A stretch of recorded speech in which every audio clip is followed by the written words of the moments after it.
आज मिति 2081 साल चैत्रको 27 गते बुधबार। आजको गोरखापत्रमा प्रकाशित लोकसेवा विशेष सामग्री लिएर हामी उपस्थित भइसकेका छौँ। गोरखापत्रमा प्रकाशित समसामयिक वस्तुगत प्रश्न उत्तरहरू लिएर हामी नियमित रूपमा हरेक बुधबार उपस्थित हुने गर्दछौँ। आजको गोरखापत्रमा प्रकाशित प्रश्नहरूमध्ये 1 नम्बर प्रश्नबाट हामी आजको यो भिडियोलाई सुरुवात गर्न गइरहेका छौँ। प्रश्न नम्बर 1 रहेको छ, बहुक्षेत्रीय प्राविधिक तथा आर्थिक सहयोगका लागि बङ्गालको खाडीको प्रयास बिमस्टेकको 6औं शिखर सम्मेलन कहिले र कहाँ सम्पन्न भएको हो भन्ने रहेको छ प्रश्न। सन् 2025 अप्रिल 4 बैङ्कक अर्थात् थाइल्यान्डमा भएको हो। बिमस्टेकको पहिलो भिजन दस्तावेज बिमस्टेक बैङ्क भिजन 2030 अनुमोदन भएको हो। त्यस्तै गरी यस क्षेत्रको व्यापार विस्तार, सम्पर्क सञ्जाल र मानवीय सुरक्षालाई केन्द्रमा राखेर सम्मेलनले समृद्ध, लचिलो र खुल्ला बिमस्टेक नारा अन्तर्गत बिमस्टेक बैठक भिजनसहित 6 बुँदे प्रस्ताव पारित गरेको हो। 6 बुँदे प्रस्तावमा समेटेका विषयहरू निम्नानुसार रहेका छन्। बिमस्टेकलाई प्रभावकारी बनाउन कार्यमुखी संयन्त्र गठन, त्यस्तै गरी बिमस्टेकको भविष्य निर्धारणका लागि प्रबुद्ध व्यक्तिहरूको समूह इपिजी गठन गर्ने, त्यस्तै गरी समुद्री यातायात सहयोग सम्बन्धी म्यारिटाइम ट्रान्सपोर्ट सम्झौता, त्यस्तै गरी भूकम्पबाट प्रभावित म्यानमार र थाइल्यान्डलाई सहयोग गर्ने विषयसहितको संयुक्त वक्तव्य, पर्यटन र संस्कृतिलाई प्राथमिकता, त्यस्तै गरी जनताको सम्पर्क विस्तार, त्यस्तै गरी शिखर सम्मेलनमा नेपालका प्रधानमन्त्री केपी शर्मा ओलीसहितको सदस्य मुलुकका सरकार प्रमुखद्वारा सम्बोधन पनि गरिएको थियो। अब प्रश्न नम्बर 2 रहेको छ, मैनाली कथा सम्मान 2081बाट सम्मानित हुने स्रष्टा को हुन् भन्ने प्रश्न रहेको छ। कथाकार रत्न कोजु, त्यस्तै गरी भानु तुलसीदास सम्मान डाक्टर राजेन्द्र विमललाई प्रदान गरिएको थियो। विश्व बैङ्कद्वारा सन् 2025 अप्रिल 3 सार्वजनिक प्रतिवेदन अनुसार अब 2081-82मा नेपालको आर्थिक वृद्धि दर कति हुने गरी अनुमान गरिएको छ भन्ने रहेको छ। 4.5% हुने गरी विश्व ब्याङ्कले प्रक्षेपण अनुमान गरेको छ। विश्व बैङ्कद्वारा सार्वजनिक नेपाल विकास नामक प्रतिवेदन अनुसार आन्तरिक व्यापार, जलविद्युत तथा धान उत्पादनको वृद्धिले अर्थतन्त्रको सुधार सहयोग पुग्ने उल्लेख गरिएको छ। गत आबमा यस्तो वृद्धि दर 3.9% हुने अनुमान गरिएको थियो। त्यस्तै गरी अनुमान प्रतिशत थियो है। आगामी 2 आबमा नेपालले औसत 5.4% को आर्थिक वृद्धि दर हासिल गर्ने वर्ल्ड बैङ्कको प्रक्षेपण छ। नेपाल विकास प्रतिवेदन विश्व ब्याङ्कले वर्षमा 2 पटक प्रकाशित गर्ने गर्दछ। किराँती प्रथम राजा एलिहाङ यलम्बरको शालिग कहाँ निर्माण गरिएको छ भन्ने रहेको छ। बुइपा खोटाङ। दिक्तेल रूपाकोट मजुवागढी नगरपालिका 14 बुइपामा 110 फिट अग्लो शालिग निर्माण गरिएको हो। शालिगसँगै पार्क निर्माण गरिएको छ। बुइपा खोटाङको पुरानो व्यापारिक केन्द्र हो। अब प्रश्न नम्बर 5 तर्फ लागौँ। प्रधानमन्त्री केपी शर्मा ओली थाइल्यान्डको औपचारिक भ्रमण तथा बहुक्षेत्रीय प्राविधिक तथा आर्थिक सहयोगका लागि बङ्गालको खाडीको प्रयास बिमस्टेकको 6औं शिखर सम्मेलनमा सहभागी हुन कहिले थाइल्यान्ड प्रस्थान गर्नुभएको थियो? विक्रम सम्वत 2081 चैत्र 19 गते, स्वदेश फिर्ता चैत्र 23 गते। थाइल्यान्डका प्रधानमन्त्री पेटोङटार्न सिनावात्राको मैत्रीपूर्ण निमन्त्रणामा थाइल्यान्डको औपचारिक भ्रमण र बिमस्टेकको 6औं शिखर सम्मेलनमा सहभागी हुन प्रधानमन्त्री ओली बैङ्कक पुग्नुभएको हो। दुई देशबीच कूटनीतिक सम्बन्ध स्थापना भएको 65 वर्षपछि नेपालका प्रधानमन्त्रीको यो पहिलो औपचारिक भ्रमण हो। प्रधानमन्त्री ओली चैत्र 4 अप्रिल 2025मा बिमस्टेकको शिखर सम्मेलनमा सहभागी हुनुभएको थियो। अब प्रश्न नम्बर 6 रहेको छ है। नेपाल विद्यापति पुरस्कार कोषले नेपाल विद्यापति मैथिली भाषा साहित्य पुरस्कारबाट कसलाई सम्मानित गर्यो भन्ने रहेको छ। मैथिली विकास कोष र प्राध्यापक झोला झालाई सम्मान गरेको हो। नेपाल विद्यापति मैथिली कला संस्कृति पुरस्कार रामकुमार मण्डल र दिपा मिथिला आर्ट ग्यालरीलाई, त्यस्तै गरी नेपाल विद्यापति मैथिली अनुसन्धान पुरस्कार विनोद कुमार यादव र मालाकुमारी कर्णलाई, त्यस्तै गरी नेपाल विद्यापति मैथिली पाण्डुलिपि पुरस्कार श्याम सुन्दर शशी र शशिकान्त झालाई, त्यस्तै गरी नेपाल विद्यापति अनुवाद पुरस्कार विद्याधर झा र श्याम सुन्दर यादवलाई प्रदान गरिएको हो। अब 7 नम्बरको प्रश्न रहेको छ, नवनिर्मित धरहरा अस्थायी रूपमा कहिलेदेखि सञ्चालनमा आएको हो भन्ने रहेको छ। 2081 असोज 3बाट हो। संविधान दिवसको अवसर पारी विक्रम सम्वत 2081 असोज 3देखि अस्थायी रूपमा सञ्चालन आएको हो। विक्रम सम्वत 2081 भाद्र 27 को मन्त्री परिषदको बैठकले सो सम्बन्धी निर्णय गरेको थियो। धरहरा सञ्चालनको जिम्मेवारी सङ्घीय सरकारको शहरी विकास मन्त्रालयलाई दिइएको हो। त्यस्तै गरी बाहिरबाट हेर्दा पहिलाकै डिजाइनको 11 तला जस्तो देखिने धरहरा भित्री संरचना 22 तलायुक्त छ। यसको उचाइ जमिनबाट 83.58 मिटर छ। 1990 सालको भूकम्प अघि धरहरा 11 तला अग्लो थियो। त्यो बेला 2 तला भत्किएर 9 तलामा सीमित बनेको थियो। विक्रम सम्वत 2072 को भूकम्पले भत्किएको पुरानो धरहरा संरचना भग्नावशेष खुला रूपमा अवलोकन गर्न सकिने गरी सुरक्षित राखिएको छ। धरहरा टावरमुनि 3 तले भूमिगत पार्किङ बनाइएको छ। विश्व स्वास्थ्य दिवस कहिले मनाइन्छ भन्ने रहेको छ। अप्रिल 7। सन् 2025 को नारा healthy beginning hopeful future, healthy beginning hopeful future रहेको छ।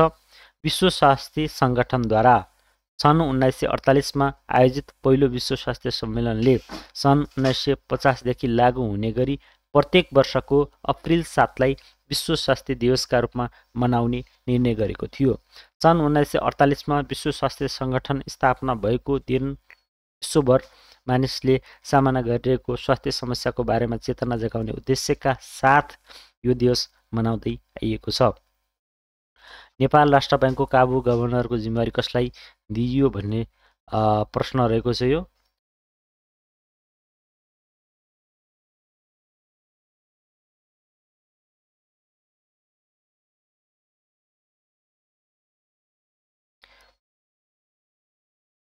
नेपाल राष्ट्र ब्याङ्कको कामु गभर्नर कसलाई दिइयो भन्ने प्रश्न रहेको छ। वरिष्ठ डेपुटी गभर्नर निलम ढुङ्गाना तिमल सिन्हालाई विक्रम सम्वत 2081 चैत्र 25 मा नेपाल राष्ट्र ब्याङ्कको कामु गभर्नरको जिम्मेवारी दिइएको हो। राष्ट्र ब्याङ्कका गभर्नर महाप्रसाद अधिकारीले विक्रम सम्वत 2081 चैत्र 22 देखि बिदा लिइसकेका छन्।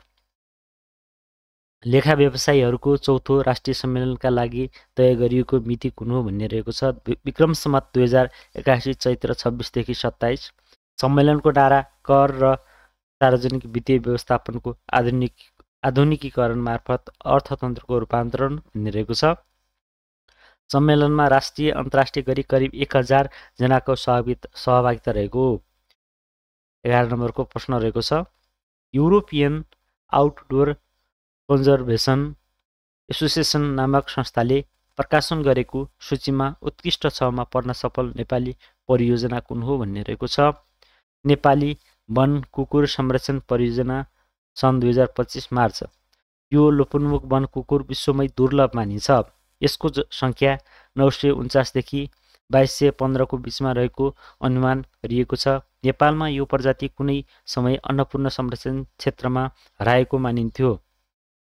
पछिल्लो केही वर्षमा गरिएको अध्ययनले सो प्रजाति पुनः देखा परेको बताइएको। मादी गाउँपालिका कास्कीको क्षेत्रमा भेटिएको सो प्रजाति पुनः हराउन सक्ने अवस्थाप्रति संरक्षणकर्मी चिन्तित छन्। नेपाल र थाइल्यान्ड बीच सरकारी तथा गैर सरकारी क्षेत्रमा 8 सम्झौतामा कहिले हस्ताक्षर भएको हो भन्ने रहेको छ। सन् 2025 अप्रिल 2। बिमस्टेकको 6औं शिखर सम्मेलनका क्रममा प्रधानमन्त्री केपी शर्मा ओली र थाइल्यान्डका समकक्षी पेटोङटान सिनावात्राको उपस्थितिमा दुई देशका सरकारी र गैर सरकारी पक्षबीच सम्झौतामा हस्ताक्षर भएको। नेपाल र थाइल्यान्डबीच आर्थिक सहकार्य, पर्यटन, उड्डयन, व्यापार प्रवर्धन, लगानी विस्तार, कृषि उन्नयन, शिक्षा र स्वास्थ्य क्षेत्रको सुदृढीकरण सम्बन्धी विषयमा 8वटा सम्झौता भएका थिए। लुम्बिनीमा अन्तर्राष्ट्रिय उपकुलपति सम्मेलन कहिले सम्पन्न भएको भन्ने रहेको छ। विक्रम सम्वत 2081 चैत्र 20 देखि 21 लुम्बिनी बौद्ध विश्वविद्यालयको आयोजना, विश्वविद्यालय अनुदान आयोगको सहयोग र ग्लोबल युनिभर्सिटी नेटवर्कको सहकार्यमा अन्तर्राष्ट्रिय उपकुलपति सम्मेलन र न्युज अर्थात् पूर्व पश्चिम उत्तर दक्षिण सम्मेलन सम्पन्न भएको हो। उद्घाटन प्राडा शिवराज अधिकारी, उपाध्यक्ष, राष्ट्रिय योजना आयोगले गर्नुभएको थियो। त्यस्तै गरी 14 नम्बरको प्रश्न रहेको छ, जापानले भविष्यमा आउन सक्ने सङ्क्रमण रोगबाट बच्ने तयारीका लागि नयाँ अनुसन्धान संस्थाको स्थापना कहिले गरेको भन्ने रहेको छ। सन् 2025 अप्रिल 1मा जापान स्वास्थ्य सुरक्षा संस्था नामक यो संस्थाले अप्रिल 1 देखि काम सुरु गरेको भन्ने रहेको छ। संस्थाका कार्यहरू के हुन् त भन्ने कुरा एकैछिन जानौँ। सङ्क्रमण रोगको सूचना सङ्कलन गरेर तिनको जोखिम मूल्याङ्कन, सङ्क्रमणको जोखिमको स्तरबारे संस्कारलाई सूचित गराउने, त्यस्तै गरी महामारीको स्थिति आएमा सरकारसँग मिलेर औषधि तथा खोपको विकास गर्ने र उपचारका लागि मार्गनिर्देशन तयार गर्ने। म्यानमारमा 3,500 भन्दा बढी मानिसको ज्यान जाने गरी विनाशकारी भूकम्प कहिले गयो भन्ने प्रश्न रहेको छ। सन् 2025 मार्च 28 7.9 म्याग्निच्युडको भूकम्प गएको हो। देशभर भवन र पूर्वाधारमा क्षति पुर्याएको उक्त भूकम्पमा परि 4,500 जना घाइते तथा 220 जना बेपत्ता भएको जनाइएको छ। सो भूकम्पले 30 लाखभन्दा बढी मानिस प्रभावित भएको हुन सक्ने संयुक्त राष्ट्रसङ्घले अनुमान गरेको छ। 16 युद्धविराम सम्झौता भएको करिब 2 महिनापछि इजरायलले गाजामा पुनः आक्रमणको सुरुवात कहिले गरेको हो भन्ने रहेको छ। सन् 2025 मार्च 18मा हेमराज पहाडी स्मृति पुरस्कार 2080बाट सम्मानित हुने संस्था को हुन्? साहित्यकार सौरभक्त। विक्रम सम्वत 2081 चैत्रमा सौरभक्त नगद 1 लाख र ताम्रपत्रसहित सम्मानित भएका हुन्। 5 दशकदेखि नेपाली साहित्यमा क्रियाशील सौरभक्तका 4 दर्जन बढी कृति प्रकाशित भइसकेका छन्। लेखक एवं वरिष्ठ पत्रकार भैरव रिसालको निधन कहिले भएको भन्ने प्रश्न रहेको छ। 2081 चैत्र 24 गते 97 वर्षको उमेरमा उनको निधन भएको हो। जन्म विक्रम सम्वत 1985 साउन 29मा गुड्डु भक्तपुरमा उनको जन्म भएको। 19 नम्बरको प्रश्न रहेको छ, अन्तर्व्यवस्थापिका सङ्घ आइपियुको दिगो विकास स्थायी समितिका एसिया प्रशान्त क्षेत्रबाट निर्वाचित हुन सफल व्यक्तित्व को हुन् भन्ने रहेको छ। डाक्टर अन्जान साक्य, राष्ट्रिय सभा सदस्य, सन् 2025 अन्तर्व्यवस्थापिका सङ्घको 150औं वार्षिक साधारण सभा तथा असंलग्न आन्दोलन संसदीय सञ्जालको 4थो शिखर सम्मेलनका क्रममा उहाँ निर्वाचित हुनुभएको हो।